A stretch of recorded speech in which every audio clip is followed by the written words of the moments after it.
मी पुरवणी मागण्यावर बोलण्यासाठी या ठिकाणी उभा आहे। गृह विभाग मागणी B5 बाब क्रमांक 32 पान क्रमांक 30।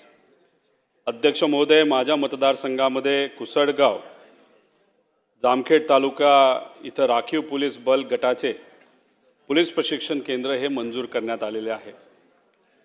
पहिल्या फेजचं बऱ्यापैकी काम झालेलं आहे। आता दुसरा फेज आपल्याला सुरू करावा लागेल।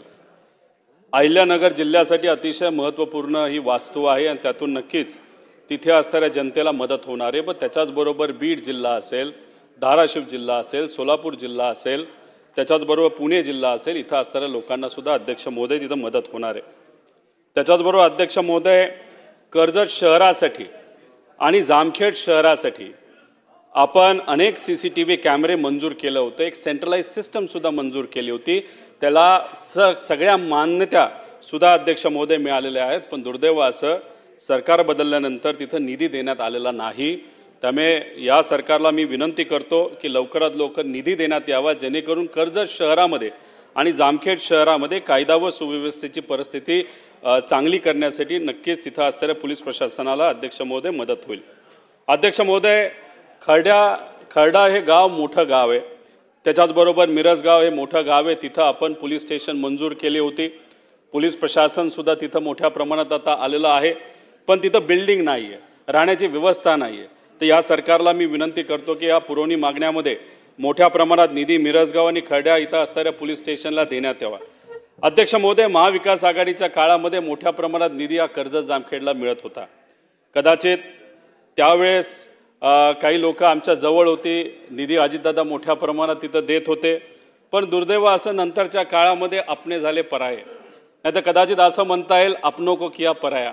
आणि त्याच्यामध्ये माझ्या मतदारसंघामध्ये दुर्दैव असं की निधी येणं कमी झालेलं आहे। पण शेवटी अपने तो अपने होते हैं। त्यामुळे आपल्या अजितदादांना मी विनंती करतो, सर्व गावकीकडे तुम्ही बघत आहात, गावकीकडे बघत असताना जरा भावकीकडे तरी बघावं आणि तिथे माझ्या मतदारसंघामध्ये जो निधी माझ्या विकास कामासाठी, माझ्या तिथं असणाऱ्या लोकांच्या भवितव्यासाठी लागणार आहे तो तिथं देण्यात यावा। राजकारण बाजूला ठेव, ज्याला कोणाला भूमिपूजन करायचं त्याला करून द्या, पण अनेक मागण्या माझ्या मतदारसंघातल्या आणि खास करून गृह विभागाच्या आम्ही तिथं मांडलेल्या आहेत, मंजूर सुद्धा आहेत, फक्त निधी तिथं दिला गेला नाही। तो निधी तिथं देण्यात यावा अशी विनंती इथं अध्यक्ष महोदय करतो। ज्ञानराधा मल्टीस्टेट सोसायटी ही बीड जिल्ह्यामध्ये असणारी एक सोसायटी अध्यक्ष महोदय, 4-5 हजार कोटीचा त्याच्यामध्ये भ्रष्टाचार झालेला आहे। माझ्या मतदारसंघामध्ये आणि खास करून जामखेड तालुक्यामध्ये सुद्धा तिथे असणाऱ्या 6 ते 6.5 हजार लोकांचे 90 कोटीपेक्षा जास्त पैसा तिथं अडकलेला आहे। त्यामुळे सरकारला विनंती करतो त्याच्यामध्ये लक्ष घालून की ज्ञानराधा मल्टीस्टेट सोसायटीमधल्या ज्या ठेवी आहेत त्या गरिबाला परत अध्यक्ष महोदय तिथं मिळाव्यात। त्याच्याचबरोबर DG होम लोनसाठी 5,500 जे पोलीस कर्मचारी आहेत 2023 पासून वाढ बघत आहेत की सरकार त्या बाबतीत कधी निर्णय घेत आहे। त्यामुळे या अधिवेशन संपण्यापूर्वी आमच्या DG होमचा लोनचा जो प्रश्न आहे तो लवकरात लवकर अध्यक्ष महोदय तिथं सोडवावा। त्याच्याच अध्यक्ष महोदय, पोलीस प्रशासनामध्ये प्रमोशनचा विषय अनेक वर्षांपासून प्रलंबित आहे। 113 बॅच 2015ची PSI ते API 10 वर्षापासून या प्रमोशन रखडलेल्या आहेत। त्यामुळे मी विनंती करतो की लवकरात लवकर प्रमोशनचा जो रखडलेला प्रश्न या महाराष्ट्राचा तो त्याच्यामध्ये सुटावा आणि 1200 ते 1500 कर्मचारी जे प्रशिक्षित वेटिंग लिस्टमध्ये आहेत त्यांचा तो प्रश्न त्या ठिकाणी अध्यक्ष महोदय सुटेल। त्याच्याचबरोबर अध्यक्ष महोदय, गेल्या काही वर्षांपूर्वी आपण 45 दिवस सुट्टी आणि त्याच्यामध्ये 20 रजा या पोलिसांना देतो, पण खऱ्या अर्थाने आपण जर बघितलं पोलिसांशी बोललात तर तिथं असं कळतं की त्या रजा दिल्या जात नाहीत। त्यामुळे त्या लागू कशा होतील यासाठी सरकारने तिथं लक्ष देण्याची जरूरत आहे। बदलीच्या बाबतीत सुद्धा अध्यक्ष महोदय असं होतं की एक जिल्हा त्यांना सोडतो पण दुसरा जिल्हा त्यांना घेत नाही आणि ह्या गोष्टी वेळेवर न होण्यामुळे बदल्यांमध्ये सुद्धा 2-2, 3-3 महिन्याचा वेळ त्याच्यामध्ये जातो। त्यामध्ये एक साफसूत्रता येण्यासाठी आपल्याला काय धोरण आणता येईल यासाठी सरकारने अध्यक्ष महोदय लक्ष देण्याची जरूरत आहे। त्याच्याचबरोबर लवकरात लवकर पोलीस भरती कशी होईल ते सुद्धा पावसात होत असताना तिथे असणाऱ्या मुलामुलींची राहण्याची व्यवस्था चांगल्या पद्धतीने कशी करता येईल यासाठी सुद्धा गृहमंत्र्यांनी लक्ष द्यावं अध्यक्ष महोदय।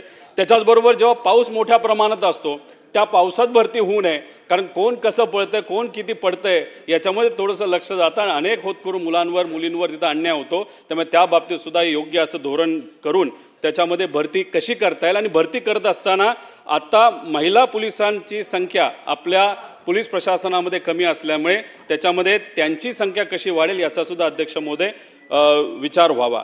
अध्यक्ष महोदय, उद्योगच्या बाबतीत बोलत असताना मागणी क्रमांक K7 बाब क्रमांक 186 पान क्रमांक 121. अध्यक्ष महोदय, माझ्या मतदारसंघामध्ये MIDC व्हावी यासाठी मी आंदोलन केले.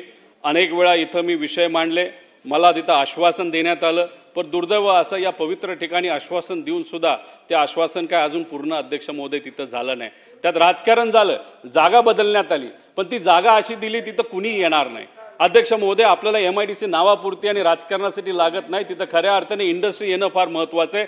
कंपन्या आल्या बाहेर, कंपन्या आल्यानंतर नोकऱ्या मिळतील आणि मग तिथं स्थानिक मुला मुलींना कुठेतरी नोकरी मिळेल. अध्यक्ष महोदय, हा हेतू मनामध्ये ठेवून त्यासाठी मनापासून अध्यक्ष महोदय मी प्रयत्न केले, पण त्याला काही यश आलेलं नाही. त्याच्याबरोबर आदरणीय पवार साहेबांच्या मदतीने अनेक मोठ्या बिझनेसमॅनला अध्यक्ष महोदय तिथं मी भेटलो, त्यांची तयारी होती, पण राजकारणच इतकं मोठ्या प्रमाणात झालं. काही लोक एसीत बसतात आणि फक्त राजकारण करण्यासाठी तिथं कशी MIDC येणार नाही यासाठी प्रयत्न करतात, त्यांच्या कॉन्टॅक्टचा वापर करतात. तिथं पण काही असे नेते ज्यांचं पोच फार मुख्यमंत्री साहेबांपर्यंत आहे. दुर्दैव असं मुख्यमंत्री साहेबांनी त्या व्यक्तीचं ऐकलं आणि जिथे MIDC व्हायला पाहिजे तिथं न होता दुसरीकडे अध्यक्ष महोदय त्या ठिकाणी MIDC नेली, म्हणून एक सुद्धा कंपनी अध्यक्ष महोदय त्या ठिकाणी नाही आलं. मी मुख्यमंत्री साहेबांना सांगतोय की जिथं खऱ्या अर्थाने कंपन्या येऊ शकतात तिथंच ती MIDC व्हावी. तुम्ही भूमिपूजन करण्यासाठी तिथं यावं, अनेक इतर नेते जे आज सत्तेत आहेत त्यांना तिथं बोलवावं, पण जोपर्यंत योग्य ठिकाणी MIDC होत नाही, जिथं खऱ्या अर्थाने कंपन्या येतील, तोपर्यंत माझ्या मतदारसंघातल्या युवांचा रोजगाराचा प्रश्न अध्यक्ष महोदय तिथं सुटणार नाही. त्यामुळे कोण कुठल्या मानसिकतेत विनंती करते हे सुद्धा सरकारने समजून घेण्याची जरूरत आहे. अध्यक्ष महोदय, त्याच्याचबरोबर आत्ताच एक अतिशय महत्त्वाचा मुद्दा मांडला. या राज्यामध्ये पॉवर इलेक्ट्रिसिटी ज्या रेटला आपण कंपन्याला देतोय, या देशामध्ये सगळ्यात महागडा रेट आपल्या महाराष्ट्रामध्ये असेल. त्यामुळे गेल्या काही वर्षांमध्ये आपण बघितलं तर मोठ्या प्रमाणात कंपन्या आपल्याकडे न येता दुसऱ्या राज्यात अध्यक्ष महोदय जायला लागलेत. शेतकऱ्याला तर वीज आपल्याला मोफत द्यायचीच आहे, पण त्याच्याचबरोबर इंडस्ट्रीच्या बाबतीत सुद्धा कमी रेटमध्ये आणि इतर आसपासचे राज्य, खास करून तमिळनाडू असेल, गुजरात असेल, तेलंगणा असेल, त्या राज्यांपेक्षा कमी किमतीत आपल्याला पॉवर ही त्या इंडस्ट्रीला अध्यक्ष महोदय त्या ठिकाणी देण्याची जरूरत आहे. त्याच्याचबरोबर या महाराष्ट्रामध्ये सगळ्यात मोठी जर IT इंडस्ट्री कुठं असेल तर हिंजेवाडीला आहे. अध्यक्ष महोदय, तुम्ही एकदा जाऊन बघा हिंजेवाडीला. तिथं गेल्यानंतर अध्यक्ष महोदय चालता सुद्धा येत नाही, गाडी तर जातच नाही. त्याच्याचबरोबर अनेक IT वर्कर्सकडे गाड्या छोट्या असतात, SUV नसतात, महागड्या गाड्या अध्यक्ष महोदय, साध्या छोट्या गाड्या असतात. त्या रस्त्यावर इतके खड्डे झालेत की गाडी सुद्धा त्या खड्ड्यात जाईल का अशी अध्यक्ष महोदय परिस्थिती आहे. तर अख्खं जग तिथे येते, मोठ्या प्रमाणात इंडस्ट्री आहे, अनेक इंजिनियर लोकांना तिथं हाताला काम मिळतं. या देशातली 1 नंबरची IT सेंटर होतं अध्यक्ष महोदय, आता 5व्या नंबरला गेलेलं आहे. त्यामुळे कृपा करून या सरकारला विनंती करतो की रोडचा प्रश्न तिथं जो प्रलंबित आहे तर लवकरात लवकर सोडण्यासाठी अध्यक्ष महोदय तिथं प्रयत्न करावा. अध्यक्ष महोदय, ऊर्जा विभाग मागणी क्रमांक K11 बाब क्रमांक 192 पान क्रमांक 124. अध्यक्ष महोदय, या सरकारली चांगली योजना आली सोलार पंपच्या बाबतीत. अध्यक्ष महोदय, 33,000 आपल्याला भरावे लागतात, पण 33,000 किती लोकांनी भरलेत अध्यक्ष महोदय? लाखो शेतकऱ्यांनी भरलेले आहेत. 5 लाख शेतकऱ्यांनी जर हे 33,000 रुपये भरले असतील आणि फक्त 1 लाख शेतकऱ्यांना आत्तापर्यंत त्यांची प्रक्रिया कुठेतरी पुढे गेलेली आहे, मग 4 लाख शेतकऱ्यांनी जो पैसा भरलाय तो बिना व्याजाचा हे सरकार वापरते का अध्यक्ष महोदय? त्यामुळे या शेतकऱ्यांना लवकरात लवकर तुम्ही सोलार कनेक्शन कसं देणार, कधी देणार हे सरकारला सांगण्याची जरूरत आहे. काहीतरी टार्गेट घेऊन जावं लागेल. पुढच्या 2 महिन्यात आम्ही देतो म्हणजे देतो. त्याच्याबरोबर अध्यक्ष महोदय जाणं असं की सोलारला तुम्ही अप्लाय करा सांगितलंय, पण ज्या लोकांनी नॉर्मल कनेक्शन मागितलेलं आहे त्यांना नॉर्मल कनेक्शन देत नाहीत. म्हणजे या बाजूनी सुद्धा मरण आणि त्या बाजूनी सुद्धा मरण. आणि सरकार काय करतं ते शेतकऱ्याचा पैसा बिना व्याजाचा तिथं वापरते अध्यक्ष महोदय. त्यामुळे त्या बाबतीत सुद्धा लवकरात लवकर निर्णय घेण्याची अध्यक्ष महोदय तिथं जरूरत आहे. त्याच्याचबरोबर काही दिवसांपूर्वी मी एक मुद्दा मांडला होता. पोल वादळात पडतात पण परत लावण्यासाठी पैसे द्यावे लागतात. अहो 4-4 महिने पोल लागत नाहीत. तुम्ही नवीन स्कीम आणली तरी पोल पडणारच आहेत.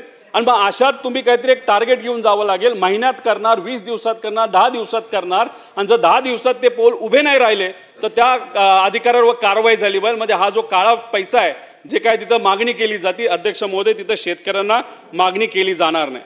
अध्यक्ष महोदय पशुसंवर्धन दूध विकास मागणी D4 D5 बाब क्रमांक 53 पान क्रमांक 34।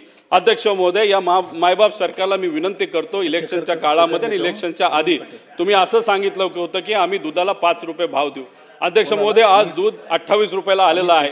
5 रुपये जी मागणी तुम्ही बोलला होता की आम्ही हे करणार तर 5 रुपये हे लवकरात लवकर शेतकऱ्याला देण्याची जरूरत आहे। ती स्कीम चांगली आहे तुमच्या सरकारची आहे चांगली स्कीम आहे पण ती कंटिन्यू झाली पाहिजे ती पूर्ण पुढे गेली पाहिजे आणि 5 रुपये हे वेळेत सुद्धा तिथं मिळाले पाहिजे बिना अटीतटीची अशी मागणी शेतकऱ्यांच्या वतीने मी अध्यक्ष महोदय सरकारकडे करतो। शेवटचा मुद्दा कृषी विभाग अध्यक्ष महोदय कृषी विभाग मागणी D3 बाब क्रमांक 42 पान क्रमांक 29। अध्यक्ष महोदय लातूरचा जो व्हिडिओ तुम्ही बघितला आम्ही बघितला अख्ख्या महाराष्ट्रातले बघितला अनेक लोकांनी मदत सुद्धा केली।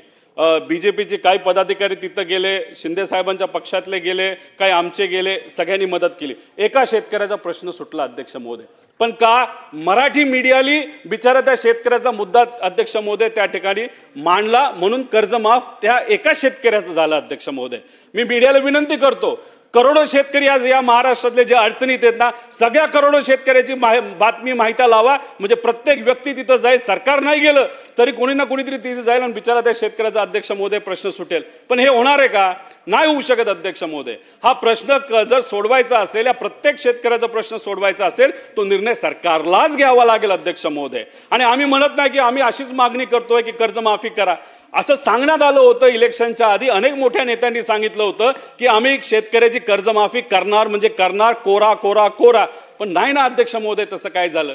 अध्यक्ष महोदय दिवसाला तिथं 8 आत्महत्या शेतकरी करत आहे आणि जर काही नेते असं म्हणत असतील योग्य वेळेस आम्ही तो निर्णय तिथं घेणार आहे आणि 2029 जर योग्य वेळ असेल इलेक्शनच्या आधी तर अध्यक्ष महोदय आजपासून 29 पर्यंत 15,000 शेतकरी आत्महत्या करतील। मग त्या 15,000 शेतकऱ्याला कोण जबाबदार आहे अध्यक्ष महोदय मग सत्तेत असणारे लोकच जबाबदार आहे असं म्हणावं लागेल ना।